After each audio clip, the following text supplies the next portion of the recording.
O Elmo Elizabeth non rokoro o ndong tali takavale na Radio Fiji One. Nimbula bilak. Ayong go ero ni may nani. Ndong tali takanavarro nga nandong mo bitin na Radio Fiji One. Set. Oya welina kumaimbulu mayobe ambao tele.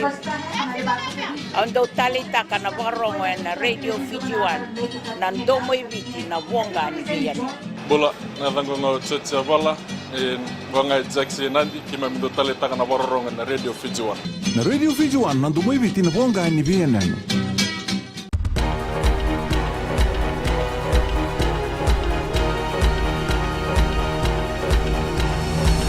Isabol naka. Sa koyo na pole leka ni nonde tukutuku.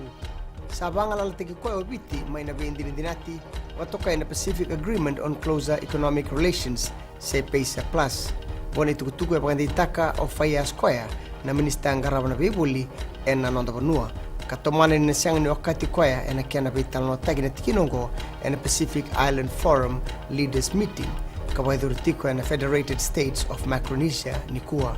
tukuno koya ni abutaki na pagatulewa ni biti na buku ni non rausianga ni pagandita ki rautiko o Australia ki New Zealand membalata so na kawai ka labeti na buku ni beindi ni dinati Kuruseta na nonda banua na wai kabunga era bandin dinataka ni adokina na mbula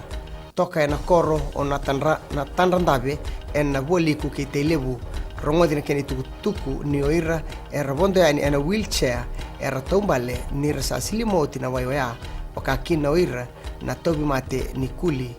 weira na ngoli tukani mer laki sili sianga bondo ni sembondua e bakatale lestale ka sianga talenga ni namana na wai mebaka erto tuku na kene tauki kebaka ena volitaki sabang dita ko Papua New Guinea ni sa tuba rau mebaka utamay biti na nona iboli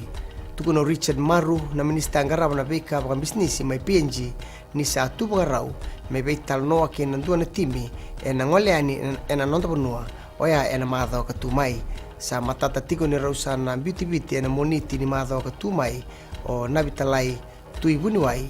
nonda mata ena beka baka bisnisi ki PNG ke Xavier Khan na bunilawani biosecurity me ratou na laki betal noa ka bandita katalangakina na kaya baleta na import risk assessment so nakakana ena ngandribi me betal noa tiki saraba binaka oya na tini bulmakau kena matangali na ox ke na pam wakakina na raisi ni PNG ke na bisikete kina gito wakandita ko waisiles rebi ni sianga ni na kerea na itutu wakandori wabulidi ni ragabi lewe abitu e kai ni tubuga rau mena bebuke ia ena sianga ni baka uku watiki kwaya me mengaraba na takadaka kana ndondon telanga se mesoli na ngalala kina leoni bunua meraba watulewa e kai ni takadaka wakandori wabulidi ena gai baka samataka ena ngauna sana lesu kina kimerika ena moniti ni madha wakatumai mwedha bekiri na wale leka ni nonde tukutuku anu matiko na Mbula FM kina Radio Fiji One na bonga ni benuanu geronga de kina na kiana matilalai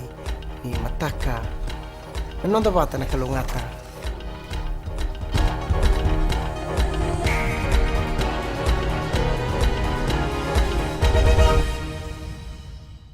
Bulangga salo mitina korbotan ando tali tak na warong na Mbula FM namban dua na sere